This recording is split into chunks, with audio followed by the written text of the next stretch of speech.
share that link if hey. Hi, we're live here. I'm Janet Sanders and I'm here with Alex Rowland today. And we want to welcome you to Seeds of True Success. Hi, everyone. Hi, Where everyone. where we've been talking about our class called Meditation for Better Health. We had Tim Lowenhop with us last week, and we're going to do just a little bit of review today, but basically what we want to do today is learn why meditation works. What are the causes that make meditation work for us to have better health? And then in closing, not in closing, but Alex is going to actually lead us through a really powerful meditation called Give and Take, where we actually will be planting seeds today for ourselves to have better health. All right. So glad to see you, Alex. Anything you want to add to that? Glad to be here, Janice. Thank you. I'm glad to be here too. Thanks, everyone, for being here. You know, before I got online today, I thought, why do we even want better health? Well, I was thinking about it. I've had a family with a lot of health problems and stuff, and I really have a lot of compassion and caring for them. And it made me think that's why I do this. I do this because, along with Alex, we want to help not only ourselves, but we want to help other people be healthy too. And that's our main motivation. That's why we do this, and we love it. So thanks for signing in today. So let's do a quick little review. Last week, Tim brought up the mind-body connection. And I want to talk a little bit more about that. How can we prove to ourselves, just here in our chairs, that there's a mind-body connection? And I was thinking about proofs that I would use if I wanted to explain it to myself. And one of them was, what if you were at a movie and it's a really scary movie? And you don't just sit there and your mind absorbs the movie. Your body reacts to it. I know mine does. Anytime there's something that's frightening to me, I clutch or kind of, even if it's on a screen, I kind of hide or I turn my head. My body is reacting to the impressions my mind is taking in. Or another example, what if you're a worrier? You send your kids off and it's a bad snowstorm. Our body reacts. What does your body do? I'll tell you what mine does. I might even do some hand wringing, but mostly I pace.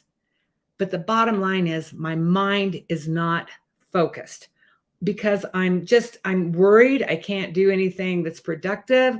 And what am I worrying about? Something that I don't even know what the result will be. So we don't have any control of it. So what's the antidote for that? Meditation. And why do I say that? Because when we meditate, our mind becomes clear and focused. And when we can have a focused mind, we're better at solving problems. And if we're better at solving problems, we can find solutions. And that's going to be a great antidote for worry. And it's also great if you have problems with anxiety, because when we meditate, one of the benefits is we get more in control of our emotions. We don't respond or react. We have an opportunity to slow our mind down and to not get upset. And I think that's going to help me if I ever have an anxiety attack. I'll be able to focus my mind more clearly on whatever it is that's causing me this fear or this tightness in my chest. So meditation has a lot of benefits, and we can experience them immediately once we set up and start a regular meditation practice. And Alex taught us, some conditions that we need to have a good, clean meditation practice. It's having a regular place to meditate, having it free of obstructions, noises, and then actually sitting down and doing our meditation practice. So I don't know about you, but those little proofs of the mind-body connection really convince me that my mind is connected to my body. And where the mind goes, the body flows right after it, like a speedboat and a wake. It just, boom, right there together. Can you add anything to that, Alex?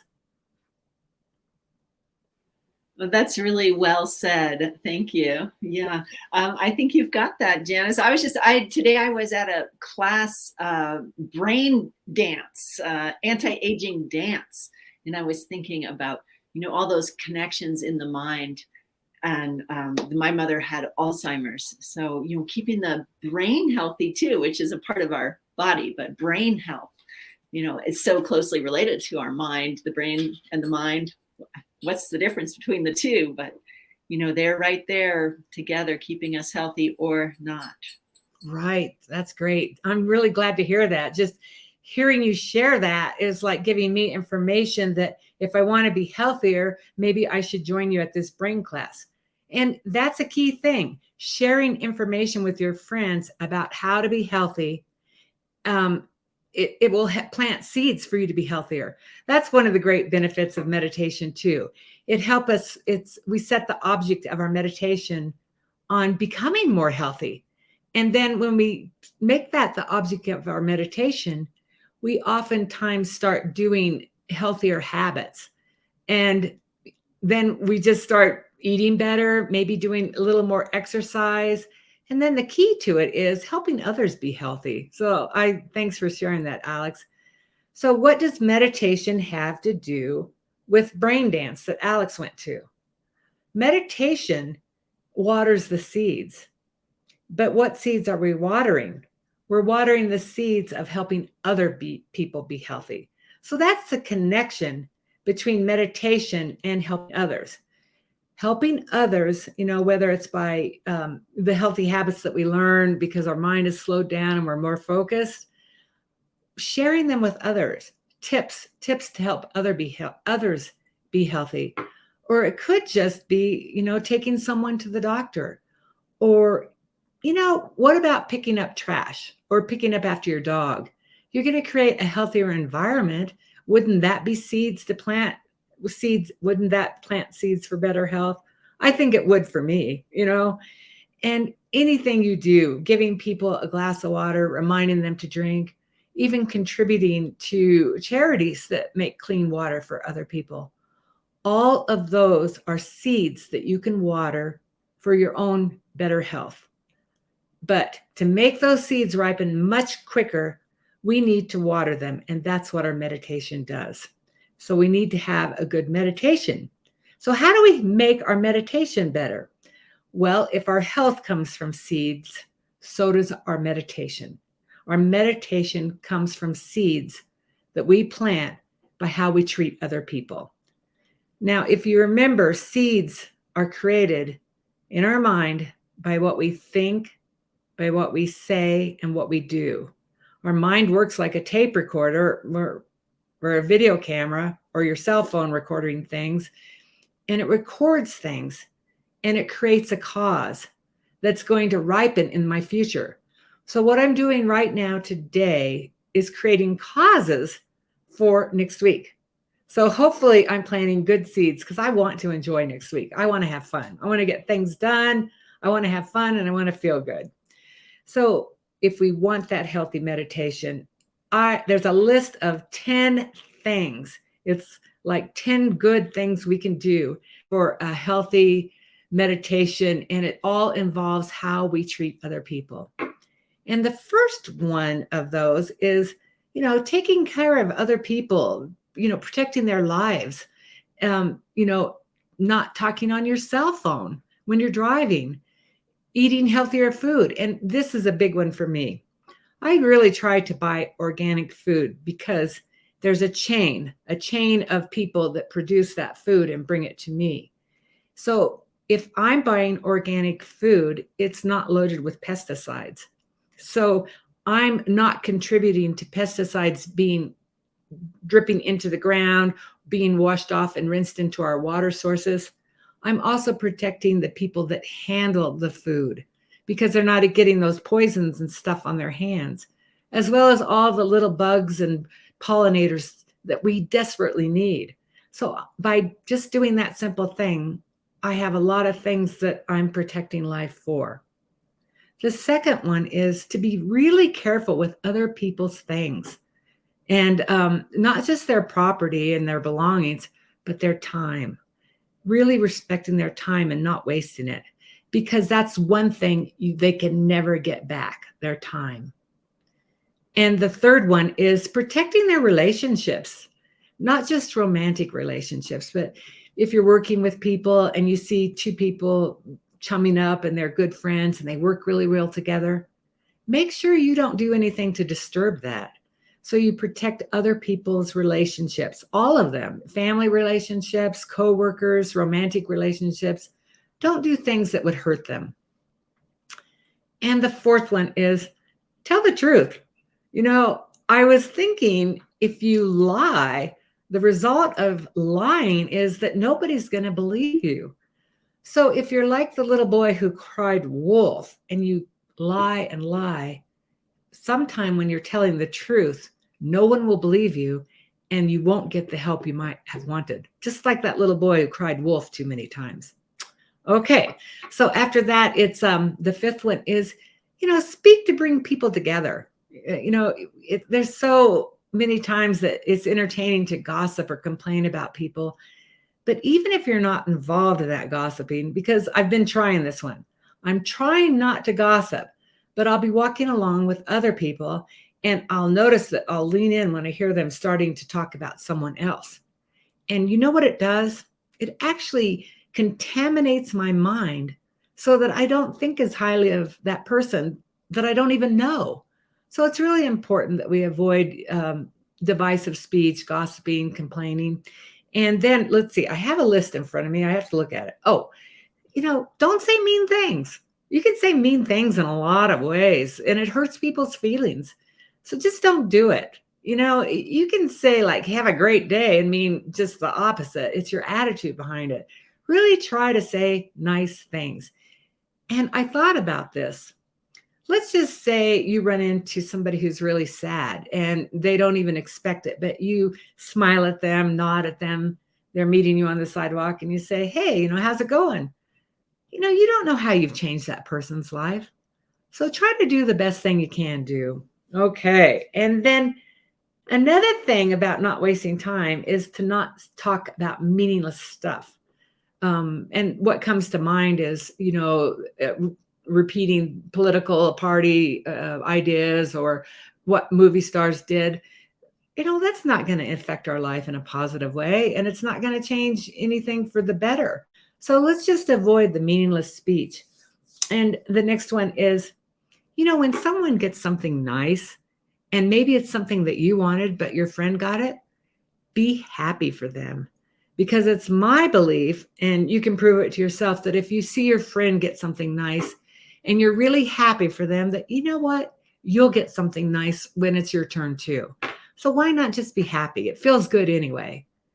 And then when you see people having problems or, getting stuff that they don't want, and immediately I thought again of the tabloids. Don't be happy about their sorrow. Have some compassion for them. Even people we don't know, it's good to exercise compassion and wonder what we could do in our own personal lives as one individual who could change the lives of others. And being a compassionate person can help, because sometimes you might need compassion too. And finally, remember where things come from. Remember that everything we think, do, and say is planting a seed in our mind that's creating our next week. And if we want a good meditation so we can water the seeds of helping other people be healthy, so that we'll have a healthier lifestyle, we've got to have a good meditation. So I'm really excited about that. I really am trying to live it. And, by sharing it, I am living it. And it's part of what I want to become, someone who can really help people to be healthier. And Alex has this exciting topic of giving and taking meditation, where she's actually going to explain it and then even better, lead it for us so we can experience it and we can plant seeds right here in this class. So Alex? Thank you, Janice. Thanks for going over those top 10 good seeds we can plant to help us have better meditation and better health. It's a great segue to the topic that I'm talking about today too, because you did 3 are the body, protecting life, protecting other people's belongings, not stealing, and protecting relationships. In the traditional presentation, that's, staying faithful to your partner. So that's why it's of the body. And then 4 of the speech, they were, let's see if I can remember them, and as Janice said, we try to live by these every day. So it's good to memorize them. For the speech, there's not splitting people up or bringing people. Oh, I'm sorry. See, I'm out of order. First is telling the truth. And that one is really important for our meditation too, because we want to see clearly, we're trying to see deeply into how things really work. So not being deceived even by our own mind is a goal in meditation. So speaking truthfully, really sticking to the truth is an important one. And then we had bringing people together, speaking kindly, and speaking about things that are important. That one's also very important for meditation, because the seeds we plant by talking idly, checking the news feed all the time, that's my bad habit. Looking on social media, just really because I don't feel like doing anything. Those seeds of idle talk will come up as idle chatter in your brain when you're trying to meditate, distracting thoughts, busyness in the mind. And then 3 of the mind, being happy for other people when they have good things, helping people, having compassion when they're not getting good things, and trying to keep correct view, which is remembering that what we're experiencing, all of our perceptions through our senses and our own thoughts, are all coming from what we've done in the past. That's correct view. So those are 3 different ways that we can plant seeds: body, speech, and mind. And what I'd like to ask you, and Janice can answer if she feels like it, but you watching can also think about this. What is more powerful when we help somebody physically? We go take someone to the doctor, or if we just thinking about taking someone to the doctor, which seems like it would be more powerful to plant a seed for our future health. What do you think, Jay? Well, I think it's the intention. So let's just say I have the intention of taking someone to the doctor. And I was thinking about this because the other day, it was walking the dog. Cameron, my daughter's partner, had the intention of helping my daughter by walking the dog. But she said he had that intention. So he planted a seed. But he didn't get to walk the dog because I did it. So, but it was his intention, and he thought about it all day, and he was looking forward to it. So he planted a powerful seed. And I, at the last minute, said, I'm going that way. I'll walk the dog. So we both planted seeds, but I think Cameron might have planted a really strong seed too. I had the seed of action of taking it, but I hadn't had the intention earlier of doing it. So I don't know who planted the most powerful seed, but we both planted seeds. Yeah, great example. The mind that are really the most powerful, because they're what guide the rest of it. That's right. They guide the rest. What arises in our mind, sometimes if it's something negative, we fight it or we restrain ourselves. Like we want to kill the boss. The poor boss is always getting all the bad examples. So you decide you want to kill the boss, but you don't do it. So, that's good that you restrained yourself. But the negative thought to kill the boss is a powerful negative seed. We have learned the 4 steps and probably gone over them. Hopefully people watching have heard them before, but the best seeds are when you do both. You set an intention in your mind and then you carry out. So in the 4 steps, just to review, you decide what you want, find someone else who wants the same thing, help them get it. And the 4th thing is to be happy that you did it and take ownership of that action that you did and the whole process. Take ownership of planning it and doing it. So they are all powerful. But in the ancient texts, it does say that there's a very powerful way that we can plant seeds just in meditation. I think one of the reasons for that is because when we're in meditation, our mind is very quiet. It's not distracted, and we're closer to the essential nature of our mind. So it's a very powerful time to plant seeds. As Janice said, we can water seeds by meditating, but we can also plant seeds. Remember, you can think of planting a seed as making an impression in your mind, like that video recorder. you hear the thought coming up and it's making an impression. A thought that's coming up in your mind is ripening from a past deed, and it's also making a new impression right at the same time, actually, isn't it? So if we can, in meditation, focus our mind on something that's going to be helpful, like helping someone else with their health, then that is a ripening of a good seed that we're able to focus long enough to do it. And it's planting a powerful seed that we want to help people be healthy. And that's the cause for us to have better health. So I better get to the explanation of this meditation, which is called giving and taking. If we wanted to give someone a ride to the doctor, right, we're giving them something in order to help them to be healthier. We're wanting to help them.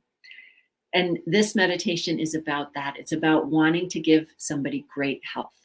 So the first thing that I want everyone to do right now for a moment is think about someone you know who has a health issue. Could be physical or it could be mental. Can even be somebody who's no longer with us. Sometimes those are the most powerful things. Both of my parents died after long illnesses. You know, it's very present with me still, those the pain that they had. So just take a moment and think of who today you would like to help. I think everybody knows someone who has health problems. Okay, so once you've picked somebody, you can have your eyes open for this part. I'm going to just tell you a little bit more about the meditation.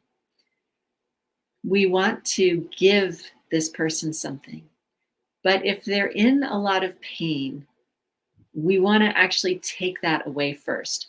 It's like if a child fell down on the bicycle and hurt themselves, first you want to clean their knee and give them a Band-Aid, right? Before you try to hand them an ice cream cone. If you try to hand a crying child an ice cream cone, it's not going to really help them in that moment. So before you give something good, we're going to do the taking first. So although it's called giving, tong len in the ancient language, what we're going to do first is take and then give. There's many variations of this meditation. We're just going to do a very simple one today. And the hard part of the meditation can be the taking. We're going to visualize taking someone else's trouble, pain, problem from them. We're going to visualize it like black smoke. And we're going to actually breathe it in, bring it right into your heart. And in the heart, you're going to destroy it. You can think of a flame there. Like an explosion, and that you have a place in your heart which takes every negative thing, explodes it so it disappears, and then we're able to give them the good health that we want to. So I'll talk you through a short visualization on this. And now you can close your eyes. Find your meditation posture, which means sitting up tall. Relaxing your hands in your lap or somewhere comfortable.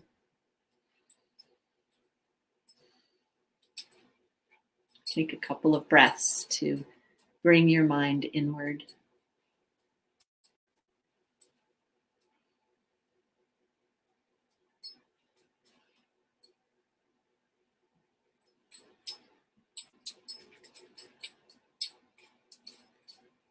Now think of the person that you want to help today. Someone who's having a health problem.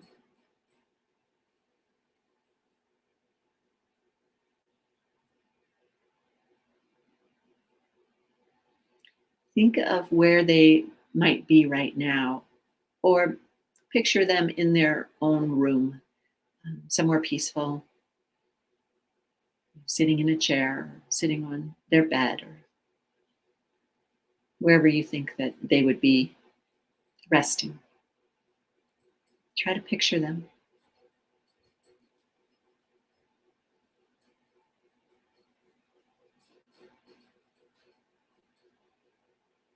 Think about what their problem is. And on each inhale that you do, think about their problem being like black smoke. And every time you inhale, their problem gets more concentrated inside them. It comes in towards their middle, from their skin, from their fingers, from their feet, from their mind, wherever their problem is. It's coming into their heart.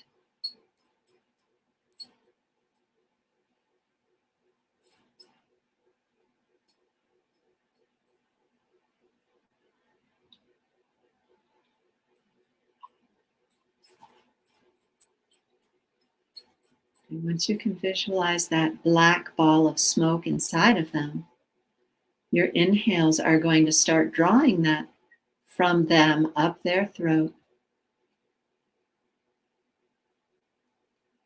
out their mouth, and towards you. Taking all their sickness and all their troubles. Black ball of smoke coming towards you. Small, like just the size of a marble.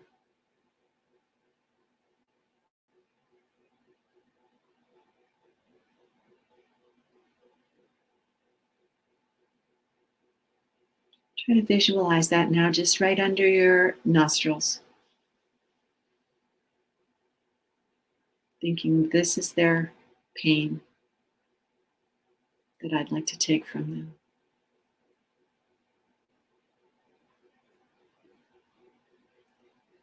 And on the count of 3, you're going to inhale that right into that flame in your heart that will destroy it. 1, 2, 3. Inhale. Visualize the blackness going into that flame. And poof, it's totally destroyed.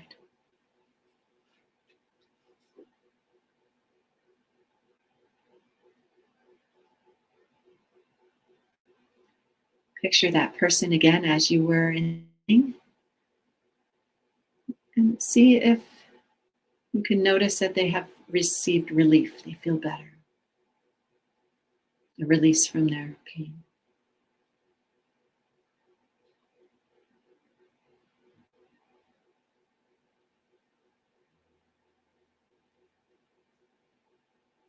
Now we'll do the giving part, just a few breaths. Every exhale, imagine golden healing light going towards that person, enveloping them, and going all through them. Beautiful golden light.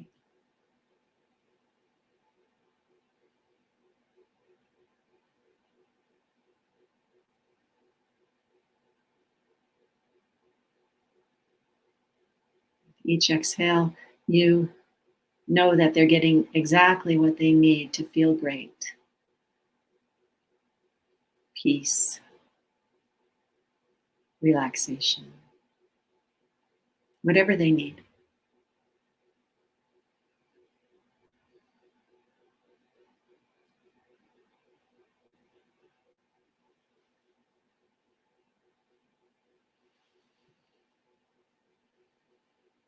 Seeing them smile, you can let go of that visualization. Just come back into your own self, to your own breath.